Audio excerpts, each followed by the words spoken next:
Hey, Mike, I did accept this one now for you to pull me over, but the problem is there's 10 other people in the other call. I wasn't the only one that got the wrong meeting notice.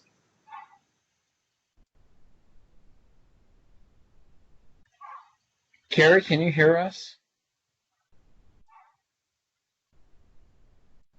Janelle, do you hear me? I hear you, Mike, and I just got something from Carrie giving an update. So I know that you sent it on behalf of Carrie. So let me try to put that in the meeting, the other meeting chat for everyone else. So guys, I just joined in a minute. Apologies for the delay. We have had some serious issues this morning with technology in the office, with trying to find a room that we've all booked the same room, it seems. Mike, just for your benefit, we've squashed 4 offices in Sydney into one small footprint, and so every day it's a challenge to work here. So until we get the refurb done, so not sure what's happened to our EMEA colleagues. And I think India is on holiday today. May Day is a holiday for India, as it is for Manila. So we're going to record this call so we can share it after the event. So without further ado, I'm just making sure you can see my screen. Actually, Carrie, can you hear me? Hang on a minute. I have. Carrie, can you hear me speaking? I don't think she can. I can hear you, but she's. I mean, we've written messages and she's not reading the messages either. So. Okay. Well, I'm gonna try to send the right meeting notice to all of the 10 other people in the other call and see what I can do. Carrie, can you hear us? Okay, I hear you. Sorry, I can hear you now. Okay. Okay. There are other people on another call that they had a link to another meeting, and they're all waiting on that meeting. Okay. And so, hey, Carrie, can you hear me? This is Janelle. Yes, I can. Okay. So I'm on the other call because that was the meeting notice I got. Mike pulled me into this one, but he's forwarded the meeting notice he got. So I'm going to take it and try to put it in the chat for the other people and then come right back to this call. Thank you very much. Yeah, we've had some real serious issues with Skype at the moment, and the dial-in details disappeared from the meeting invite yesterday. Hence, I sent a new one. So I don't know. So we just need to be a little bit patient. Give me a couple minutes to try to pull them in because there are literally 10 people on that other one. So hang on one sec. You see this?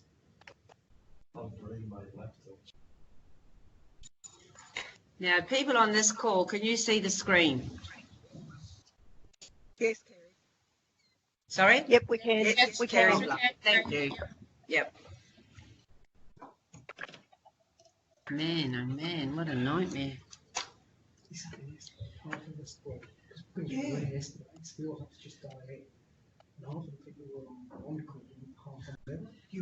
Yeah, because what happens is when you change a meeting, the whole Skype details disappear. And so who knows how that is? So we've learnt that the hard way. So sorry. Anyway, it's not what happens, it's how you deal with it. Eh? You're on the line. Yeah.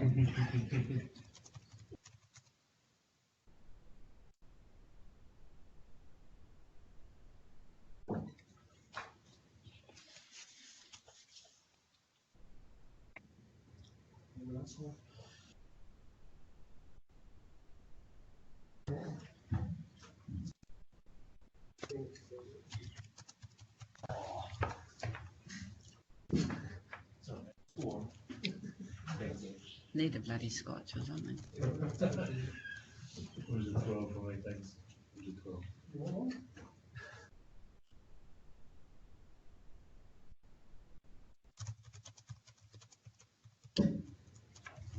When's this bid due in?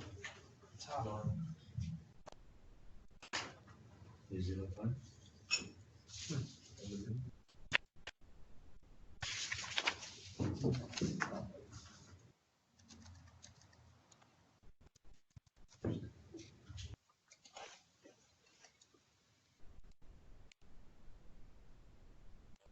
didn't realise that you were having to run, so I thought they would. No, they said, could you run it?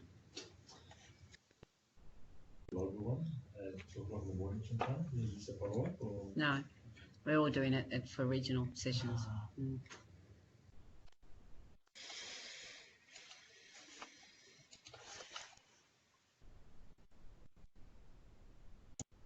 Mm.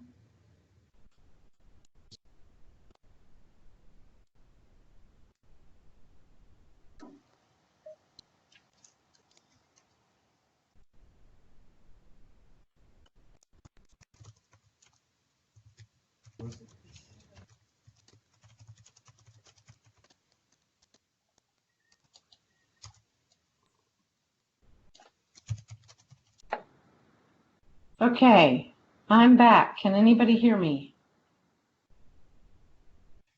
I can, Yep, Janelle. we can hear you. Yep, can hear you. Okay. So there are other people that should be joining. I forwarded the meeting, and then somebody else said it was a problem with, you had to join from the link inside the email versus from the Skype side panel that sometimes you pull up. So we'll try that.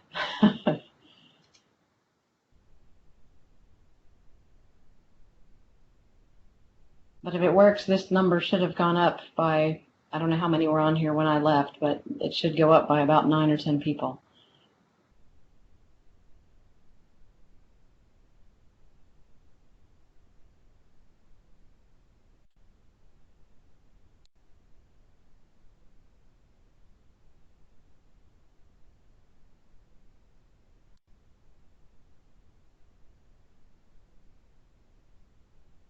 So Janelle, how are you going?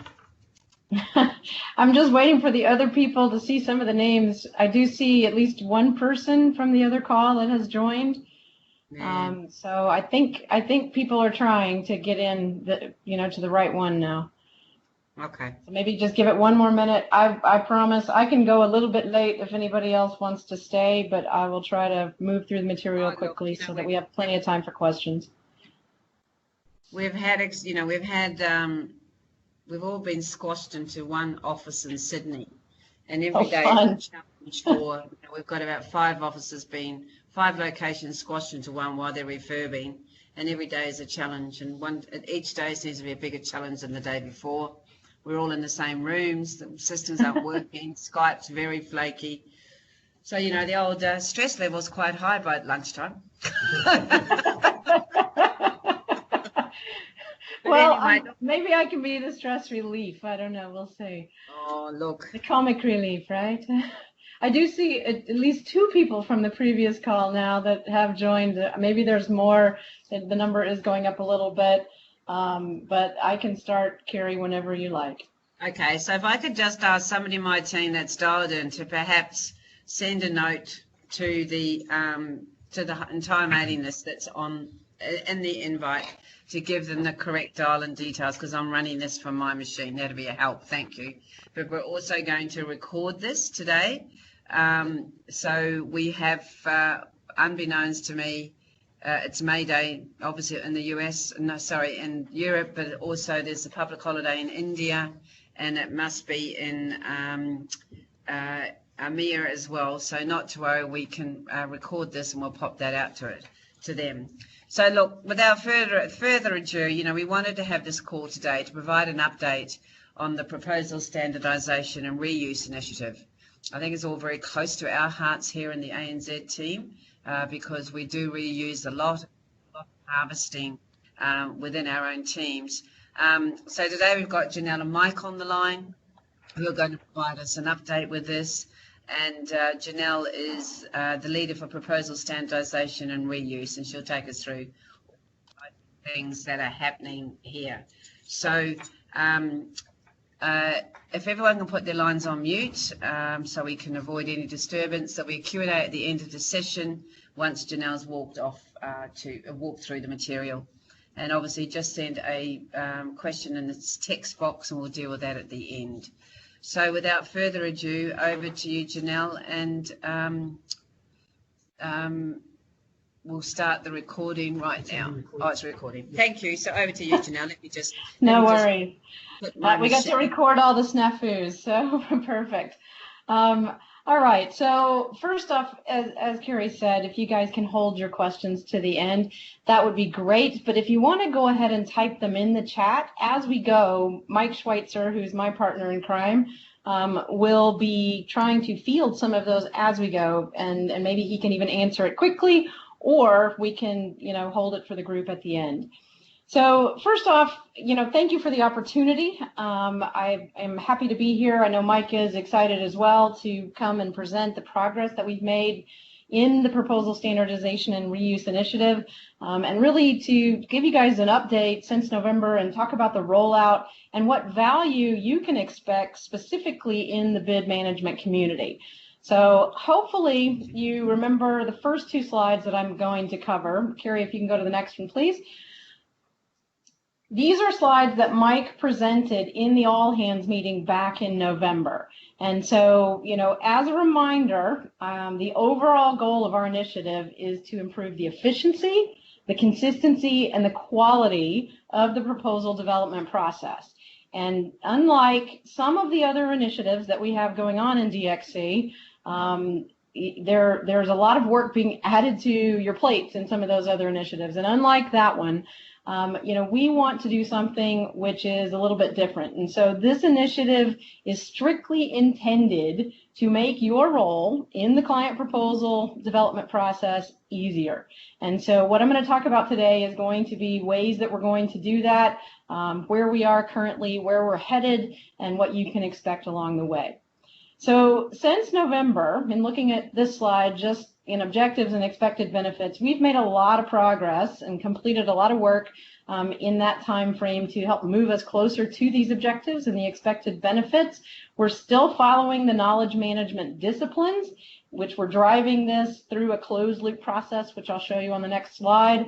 But before we move to that slide, just real quickly, a reminder, the KM disciplines include having a standard process, having a centralized gold source repository, so one-stop shop, if you will, and then dedicated resources to help facilitate the processes that we're putting in place and the functions that we have, as well as that closed loop process, which will enable us to continually improve. Carrie, if you can go to the next slide, let's talk about that closed loop process. So we're still using a two-pronged approach. And this approach is helping us to make reusable content available to everybody in DXC. And the first prong in that is developing standard content for the new DXC offerings. So a lot of focus going into that first box that you see there. And then the second piece of that is harvesting additional content from your client proposals. So the things that you guys work to create in your bids. And so we do the harvesting for two different reasons. One, we want to support the standard offerings, and we might be able to provide additional ancillary content related to those offerings that we didn't create as part of the standard, things like a great executive summary, a really good cover letter, those types of things, industry focus, that kind of thing. We also want to, capture what we're calling, emerging offerings. Those are things like new technology services that are not part of the DXC portfolio, but things that might eventually evolve to some kind of standard. And so as we look at all of that in both approaches, the new standard content and the harvesting, we want to continually improve on both. And so as you kind of look through the wheel here, that's what that represents. Both the standard and the harvested content will be published in that gold source repository. That's part of the KM disciplines. The repository is called Standard Proposal Source, or SPS, and hopefully you heard that announced in the Chris Thomas memo that came out on April 5th. We'll talk more about additional communications that are going to happen a little bit later this month. But to summarize, here's the process. We actually create the standard content. We put it out there in SPS. You guys in pursuit teams go out there and you use it.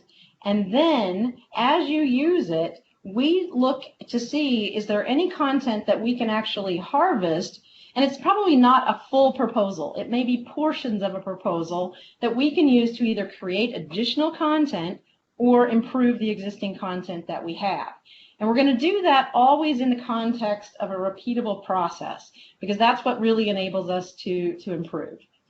So Carrie, if you can go to the next slide, let's start talking about where we are today and kind of where we're going.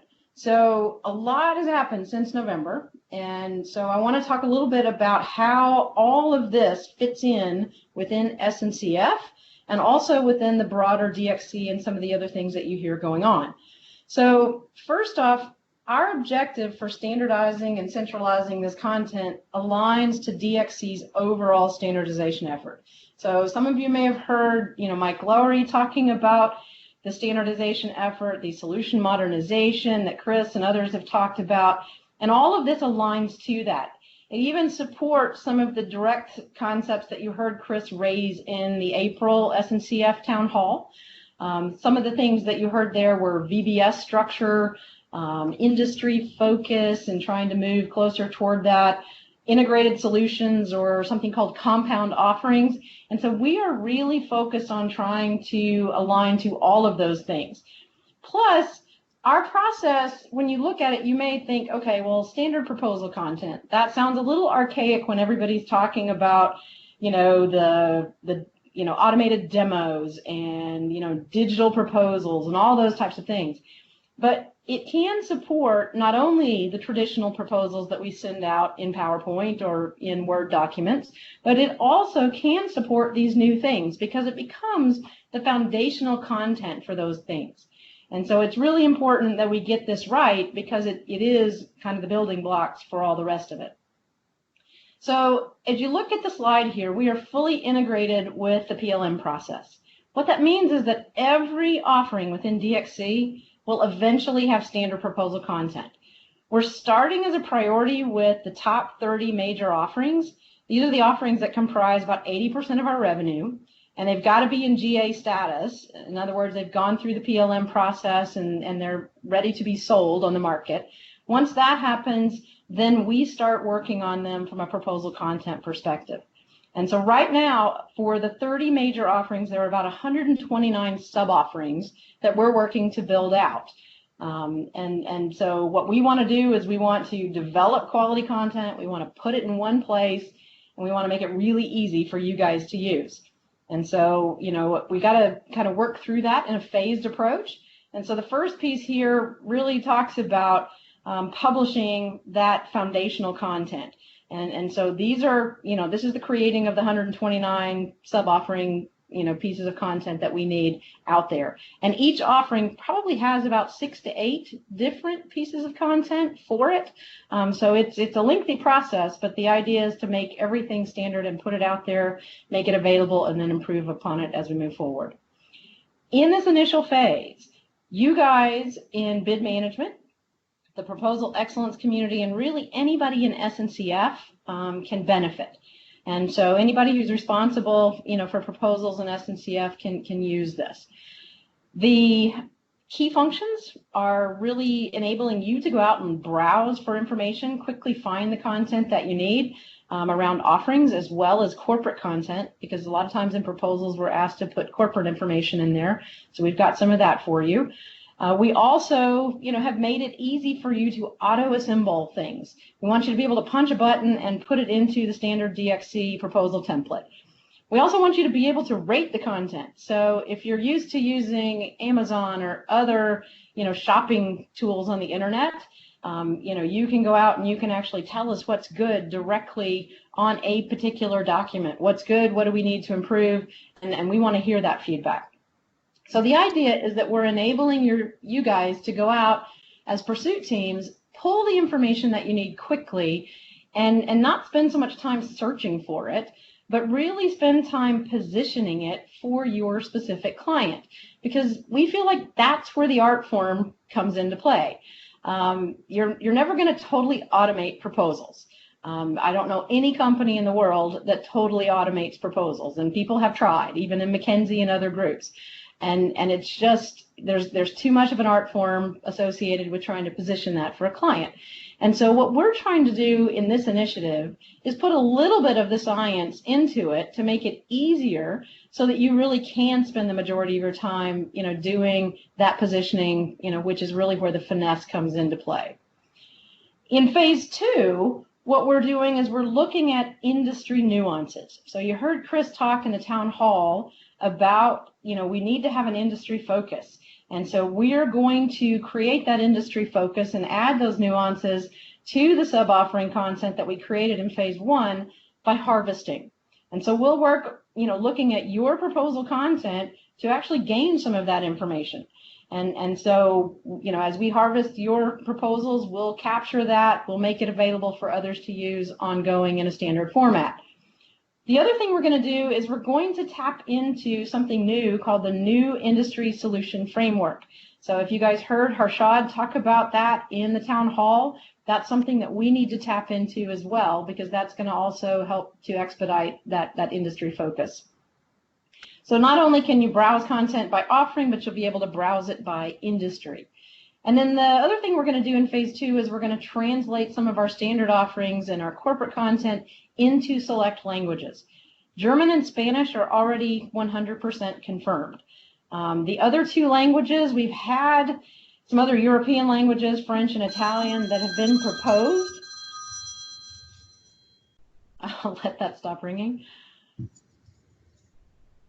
Okay, so we've had French and Italian that have been proposed, but that's not confirmed yet. And so if you guys feel strongly that there are languages in your countries that, need to be addressed, particularly in Asia, then by all means, let us know. We've got to have the volume of proposals and deals, bids in those countries to be able to justify the cost, but we're certainly willing to, accept any proposals that you have.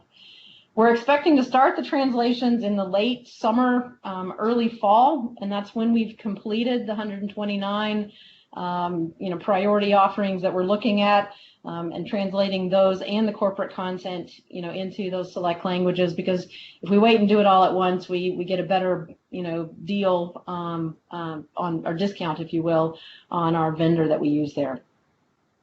We're also in phase 2 going to open up the content to the sales community.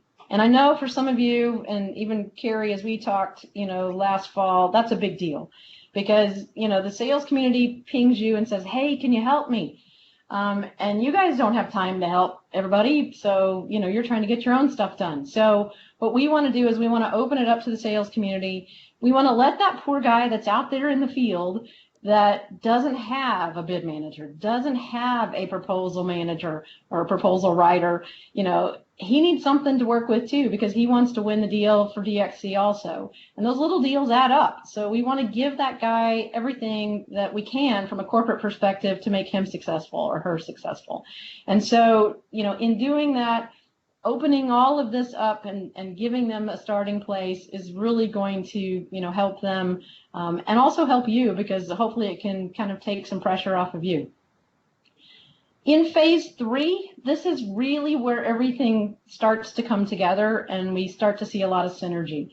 And phase 3 is important because if you heard Chris talk in the town hall, and if you've heard other leaders talk about some of this, we're not selling offerings, we're selling solutions. Clients want to buy solutions. And so what we've got to do is put the foundational pieces in place and then map those offerings to common solutions. And so we're working already to do that. That's not something that's going to happen really until the fall of this year, because it's a work in progress and we've got to build out the foundation before we can kind of connect all the dots. But at the same time, we're starting those conversations now. So in the town hall, you may have heard Rich Reba talk about compound offerings. We're already talking with Rich Reba and his team to understand what those are and put those in place. So as the offerings within a compound offering or a solution come together, we can go ahead and start mapping them as soon as they're available in our tool. So, we really won't have a lot of benefit on that until the fall, but, we're working on it now. We're also partnering with our delivery arm. So OE&E, these are the guys that are out there working on platform DXC. a lot of talk about Bionics these days. And so, you know, we're putting content out there on Bionics, and we're also working with the delivery team to understand what will be the offerings on Platform DXC that will be considered certified or powered by Bionics. So we're working to do that also. Next slide, Carrie. All right, so we've talked a lot about our strategy. Let's talk about some of our key accomplishments real quickly. I'm going to make up some time here because I really want to focus on what you can expect as we begin the rollout. So first, you know, from a tools perspective and process and tools, we worked very hard to try to figure out what is the best of the best in legacy CSE, in legacy ES, and bring that together. And in doing so, we ended up, you know, consolidating and repurposing and enhancing some tools. We ended up with two tools, and one is Standard Proposal Source, which I've already mentioned, and that is our content repository, so our gold source content tool. The other one is a submission portal that we're going to use to collect proposals from you guys as you provide them to clients. So there's more to come on that one, and I haven't mentioned it yet. We'll talk a little bit more in the deck about that one. We also took and rationalized and migrated some legacy data. This is important because it's going to take us a while to build out all these offerings. And as we build them out, we want to give you guys something that you can use in a temporary format. And so, you know, everybody needs to understand that we took things like all of the information out of RPA. So if you're legacy CSE, that may resonate with you. BDL, GBAL, if there were, you know, pieces of content that were still applicable, that weren't, you know, old and obsolete, we took that content, we tried to put it into SPS to get everybody in the habit of coming to one tool and make it easy. We've also retired those tools. We also retired some legacy ES tools. So the global portion of Helicon got retired. If you have any content in a regional library for Helicon, that does still exist, so I don't want to confuse anybody there, but the global portion of that has been retired. These tools only really make sense if we have good content in them. So the next section here talks about what we do have available. So there are 32 documents with corporate information and policies, things that clients often ask for in proposals that you can go grab. There's also 18 countries that are represented in country-specific FAQs. How do we do business in those countries? And so we've got that information together. If you go out and you see things in the company information, in the country-specific FAQs, and you think, hey, you know, that's missing something, or I've got other information that you can contribute, by all means, let Mike and I know, because, you know, we don't claim to have everything out there. This is a group effort, and so it really does take a village to make sure that we've got everything current, especially if it's country specific. You know, we don't have all the right contacts all the time because people move on and so forth. And so if you can help us there and you see something that's a gap, please let us know. For the new standard offerings, the DXC offerings, we have 16 that are published so far, and we'll even give you a list later in the deck of those. And I'm expecting about 5 more in the next week. So working, you know, very aggressively on those to try to make those available. The next piece has to do with harvesting. And this really isn't going to apply to the bid management community quite yet. It's something that we're piloting with the proposal community. And so we're going to continue to do that and capture information there, really work to perfect that, and then eventually, you know, roll that out on a broader scale. So the next steps, you know, what is it you can expect as we kind of move forward? First of all, as I've said, our top priority is try to get the new offering content out there, because that phase 1 is really our foundation to build on and to make it, you know, really meaningful for everybody in the long term. So we're going to continue building that out. But we'll have about 30% of the content out there. It says April 30th. That really should be, you know, by the week of April 30th. So by the end of this week, I expect to probably have about 20 of them published. And we're adding, you know, every single month. And things are even adding, you know, more quickly than that on a weekly basis. We're going to continue doing the harvesting, and ultimately, you know, after we piloted that, we will integrate it with PSM. So the pursuit support model will have a integrated function for this, so that large deals that are category A, B, and C can, submit proposals. These need to be in English, and we've decided to use the large ones because, we're limited on resources, and so, we figure more people worked on the larger ones, so hopefully the content might be a little bit better. That's going to happen sometime in the fall, winter of this year. So nothing, to affect you guys right away. We're going to, continue working on those compound offerings and bionics and all those things that I already talked about. And the rollout itself is occurring in phases. So beginning in March, we started rolling out to the Proposal Excellence community. Where in April, we've done 3 regional meetings with you guys to roll out to bid management. Solutioning, we're doing a little bit differently across April and May. And some of that is because of the leadership changes that have occurred. And then, as I mentioned, sales is going to happen in the June timeframe. And it's not just sales. Anybody outside of SNCF will be able to access the tools, anybody in DXC, post tool migration. And so let me talk about that, because our tool right now, we're creating a clone and we're having to move it from an ES environment into a DXC infrastructure environment. And so once that happens, it will be open through Global Pass authentication for everybody.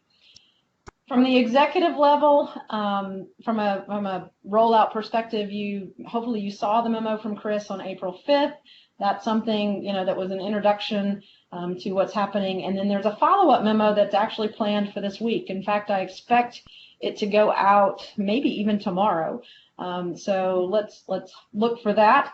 But before that comes out, I really want to give you guys a sneak peek of some of the tools and show you, what some of the content is that you can expect before you get that call to action. So Carrie, if you can go to the next slide, please. So we have 2 tools. The first one here is the content tool. It's SPS. It's our primary tool. It's available now. We're going to, even give you the link there that you can see on the right-hand side. And you can use this to search for content by offering, download content if you need just 1 or 2 things, or if you need several things that are out there, be it legacy content or new information, you can, put those in your shopping cart, much like you do in Amazon or other applications online, and then automatically assemble those into the DXC proposal template. This is a huge time saver. So if part of your role is to go out there and find the content, cut and paste it and put it all together, hand it off to other solution, professionals or other people that need to kind of connect the dots and put it all together into that overarching solution summary, this is a huge time saver for you because you can pull it all together really quickly. And so, take the time to go out, look at our user guide, look at our demo, and really see what the tool can do for you. All the features and functions that I've been talking about are going to be in a step-by-step user guide that's out there, as well as a 5-minute demo that you can watch that will give you a demonstration of what you can expect the tool to do for you. So at least, do yourself a favor and check that out. If you don't think it's something that applies to you, but you know somebody else that it might help, by all means, send them the link. So, I've talked a lot about the primary tool. The secondary tool, like I said, it doesn't really apply for you guys at this point. It's something that's coming. It's basically a way for us to collect and capture things that are potentially reusable. And so, you guys will submit proposals, we'll extract them, cleanse them, categorize them, upload them, portions of them, I guess, to the gold source tool. But you guys don't have to take any action in this. This is really just for awareness at this point. Like I said, we're currently piloting this with the Proposal Excellence in the larger centers that they have. And eventually it'll roll out into PSM and Firefly. And once it does that, that obviously there'll be broader communications for all of you. Carrie, if you can go to the next slide, please. All right, so let's talk about what is available in SPS, because it's available to you now. And here's a view of the content that's been published so far. So on the left-hand side, you see all of the offering families. And most of those are green and a couple of them are yellow. The ones that are yellow are the ones that don't have any of those top 30 major offerings. So they have offerings, but they don't comprise 80% of the revenue. So we're not focused on those right away. The green ones are the ones that we're working. And where you see sub-offerings, those are offerings as part of that 129 that you can, go out and look at and use today. They've already been published and we're adding to them weekly.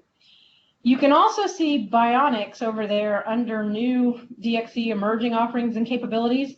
I want to stress a couple of things about Bionics, a couple of cautions, if you will. So first, Bionics, let's keep in mind that it's not an offering. It's really an enabler. We framed it under more of a capability because of that. And so, we put an overview out there. We put something that says, here's what Bionics is, here's what it can do, for customers, here's some of our alliance partners, that kind of thing. But what we haven't done is we haven't ticked and tied that to all of the offerings that will sit on Platform DXC. Because Bionics only works if you have offerings on Platform DXC. And so, if you're thinking about putting that into a proposal, just be very cautious about that and keep that in mind. As soon as we, get list of those offerings and they become available in GA status, so general availability status, ready to sell, and OE&E, our delivery arm, has signed off on those, then we will make those notations in our proposal content too, so that you'll know which ones go with Bionics. So more to come on that one. The content itself is occurring, the development is occurring in waves. And so the first wave, you can see here, there are 63 offerings that are currently in general availability that we are working. We're following along right after PwC finishes their VBS and Captain processes. And so we're creating the proposal content for those. The remaining 66, once they start moving into GA and complete their VBS, we'll do the same thing with them. Next slide. All right, so what does this mean for you as a bid manager? Because if I'm sitting there in your shoes, you're wondering, okay, what do I get out of this? And I just want to reemphasize that the first and foremost, the goal is to make your job easier. That's the whole purpose behind this initiative, is to make everybody more productive, more efficient, and be able to do a better job, with, the resources that we have available to us. And so we want to make it easy by giving you one tool so that you can find standard quality content in one place. You can easily, search for it, auto-assemble it. You don't have to cut and paste. You can spend your time refining it for your specific client needs. And ultimately, we hope that at the end of all of this, when we get to phase 3, that you can go to this tool, pull 70 to 80% at least of the content that you need out of the tool directly in a very short period of time, so that you can spend the rest of your time tailoring it for your client. We think we've got a good start on the content. I'll be honest with you, we didn't get as many resources to help develop the content as we'd hoped, so it's going a little bit slower than we'd all like. We'd all like to have it yesterday, but the team is, working a lot of overtime trying to, crank it out and get it out there for you to use. What's coming, as I said, is the industry nuances and adding that industry focus to that standard content. The language translations once we get the top priority offerings completed, and then mapping to those common solutions so that we can really not just search by offering, but search by solution, auto-assemble entire solutions, and all of the summary level content that goes with that. But there are some things in all of this that we do need from you. And so, first I'm going to ask, watch for future communication. So the memo that's going to come out from Chris this week, look for that call to action. There hopefully won't be anything really new that I haven't talked about, but it really kind of puts the sponsorship behind all of this and pulls it all together with some of the things that Chris did talk about in the town hall. Also look for content notifications. So every couple of weeks, what I'm going to do is, and initially it'll be me, it may ultimately be somebody else on my team, but we're going to leverage Workplace. And every couple of weeks when we have new content, we're going to let you know what that is. proactively, so you don't have to go out to the tool and keep saying, oh, is it there? Because maybe you're looking for one or two specific offerings and they're never there.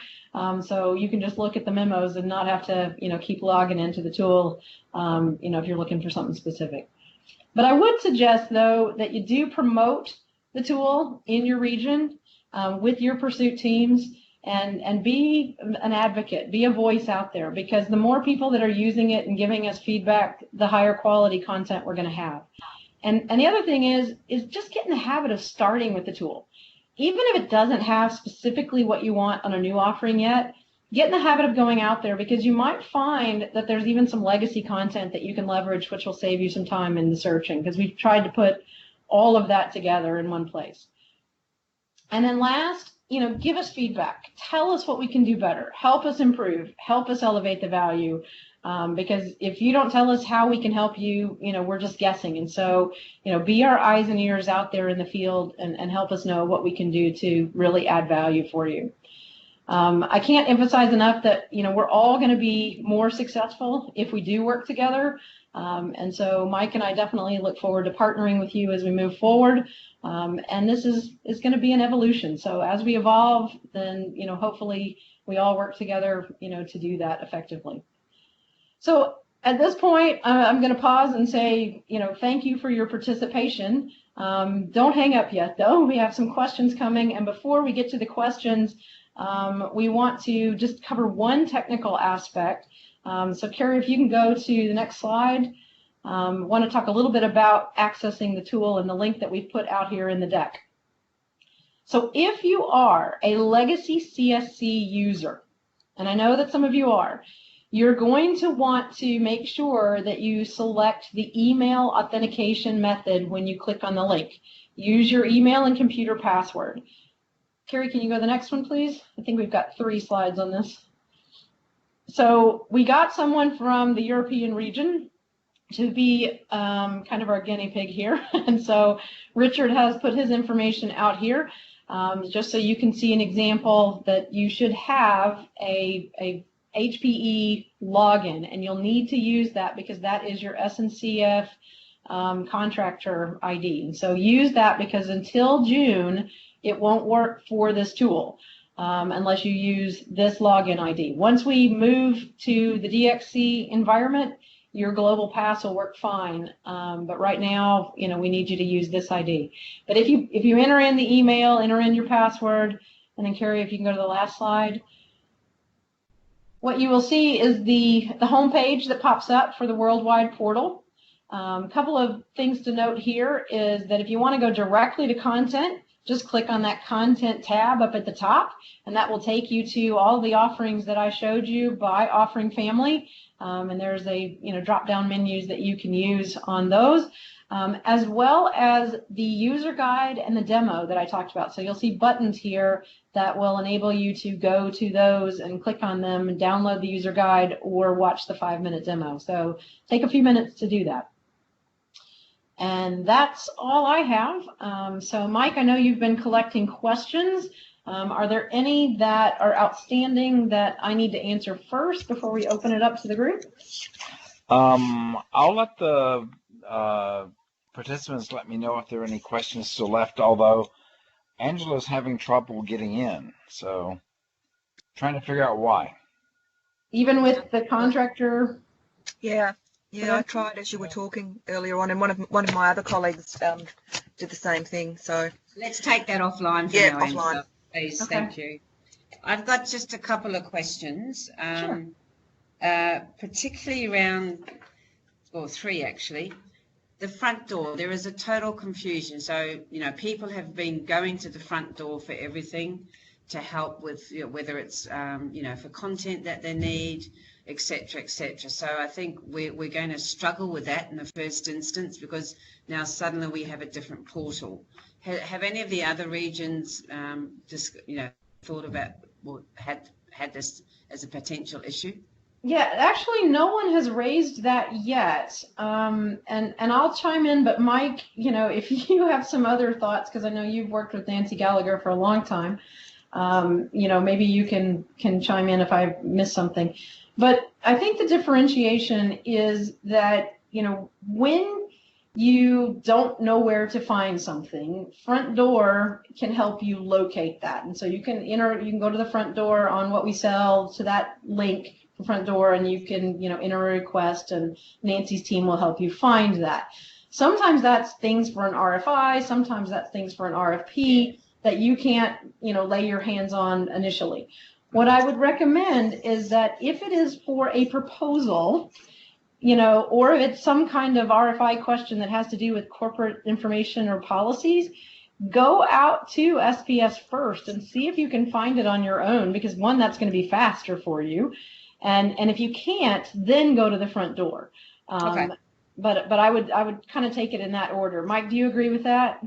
Yeah, absolutely. I mean, the Front Door is a resource for very broad kinds of information. I mean, references, all kind of access to different kind of resources, solutioning, all that kind of stuff. Yeah, we get that, Mike, but the sales guys forget that every single deal, right? So yeah. So that's the issue. We understand what the Front Door is used for, but given that the sales guys only use it, when they don't get what they want through their back doors, that's a potential issue, right? Well, Karen, be careful. In general, Nancy's team is pretty good at referring people to SPS. If it's something, give me some information on virtual private cloud that I can put in a proposal.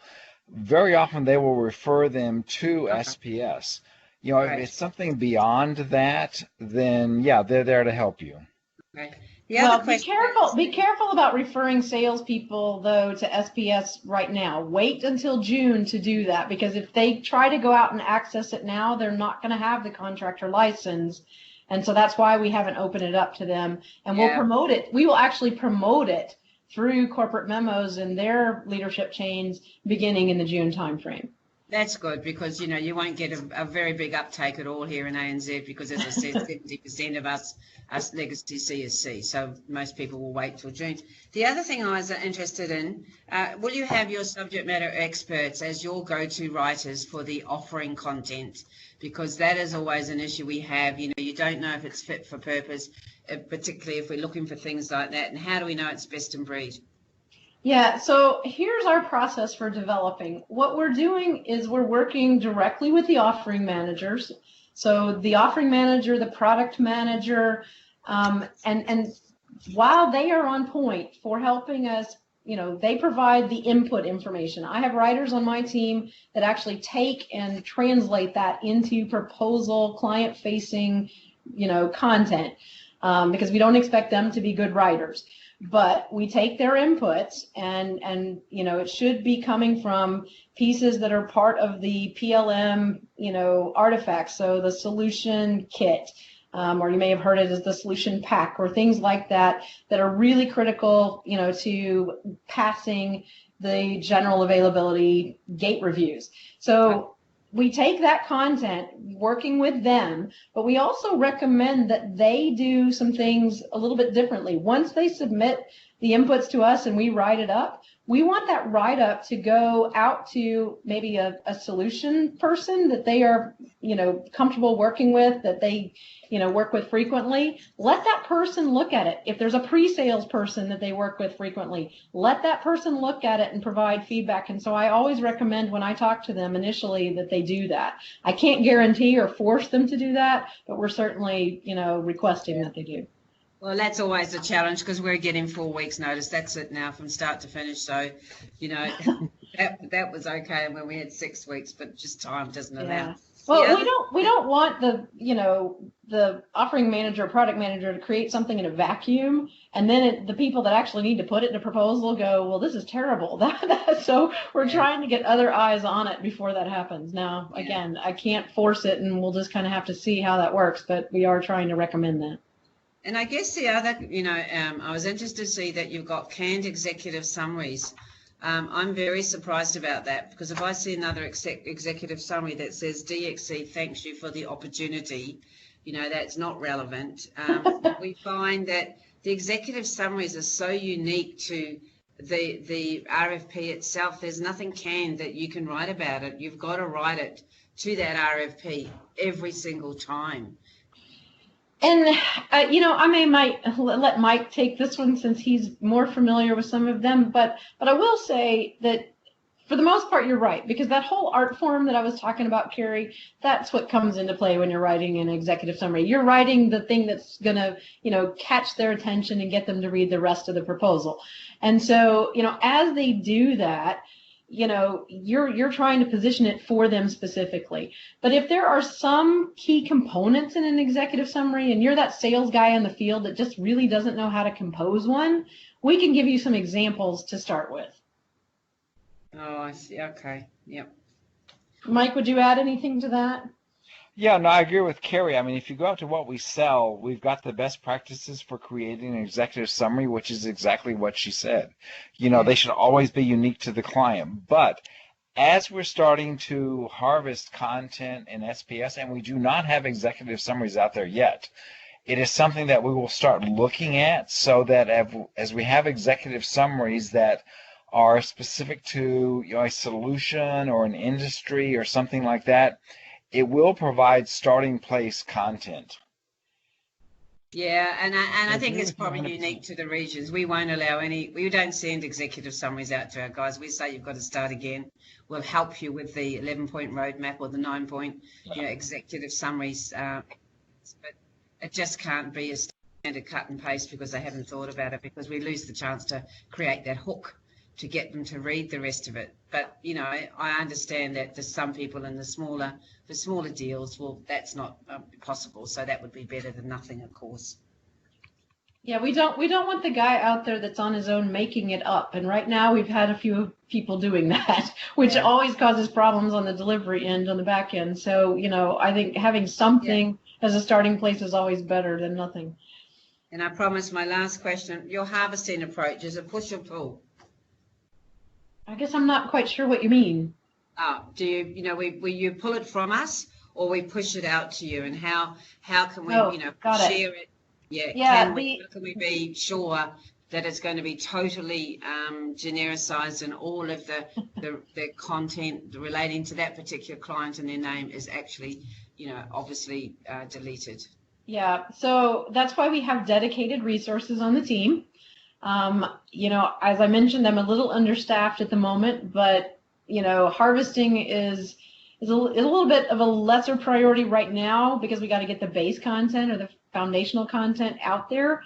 So we're actually piloting that with the proposal excellence teams to try and make sure that we're getting that right. And so it will be definitely a push, because we are asking that you guys will go and complete a 5-minute process in a quick and easy tool. And we've proven with proposal excellence that, all you've got to do is go out there, enter in an offering ID, select, 1 or 5 files or however many files you have for a bid, and, submit those. So it's a very quick and easy process. And so you guys will submit those through that portal that I talked about for submissions. But nothing to do on that yet. That's going to be part of PSM as we move forward later in the year. Okay. So Janelle, it's Angela from Brisbane. Just a couple of questions. Firstly, how do you deal with those bid sites that are secure? So where we're dealing with, say, government deals and they're secret. How do you extract that info if you do it all? They don't, Angela. It's up to us to send it to the portal, and if it's got to remain on shore, it doesn't go anywhere.